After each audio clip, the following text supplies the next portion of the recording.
अस्सलाम वालेकुम। Welcome to our channel name Urdu by Adeel. मैं हूं आपका दोस्त अदील। बात करेंगे शाइरा नाम के बारे में। जानते हैं कि इस नाम का मीनिंग क्या होता है और शाइरा नाम वाली लड़कियां कैसी होंगी। उससे पहले अगर अभी तक आपने हमारे चैनल को सब्सक्राइब नहीं किया तो जल्दी से चैनल को सब्सक्राइब कर लें और साथ वाले घंटी वाले बटन पर ज़रूर क्लिक करें। नाम है शाइरा। शाइरा नाम का मीनिंग होता है कुर्बानी देने वाली, कुर्बानी, सदकी, शाह के होते हैं।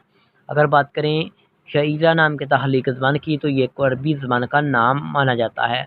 जेंट्स लड़की होती है। इस नाम का लकी नंबर 9 होता है। लेकिन याद रखिएगा, अगर आप अपने नाम का सही लकी नंबर जानना चाहते हैं तो कमेंट बॉक्स में बताइएगा। इस नाम का मज़ाहिब मुस्लिम होगा। इस नाम के हामी नंबर पर्सनैलिटी नंबर 1, 3, 7, 8, 9, 13 और 17 होंगे। इस नाम का बेहतरीन वक़्त 3 AM से लेकर 5 AM तक माना जाता है। इस नाम के मुआफ़ी दिनों में जुम्मा और हफ्ता भी शामिल है। अगर बात करें कि इस नाम वाली लड़कियाँ कैसी होंगी, तो आप ज़िंदगी की बारीकियों को जानना चाहते हैं, आप ज़िंदगी के हर पहलू को समझना चाहते हैं। इस नाम के हाकिम सियारे में यूरेनियस भी शामिल होगा और इस नाम की मुआफ़िज़ातों में लोहा भी शामिल होता है। अब बात कर लेते हैं इस नाम के लकी कलर्स की, तो नीला, बनफशी और काला रंग भी शामिल होगा। इस नाम के मुआफ़ी पत्थरों में नीलम, हकीक, दूधिया पत्थर और जामुनी पत्थर शामिल है।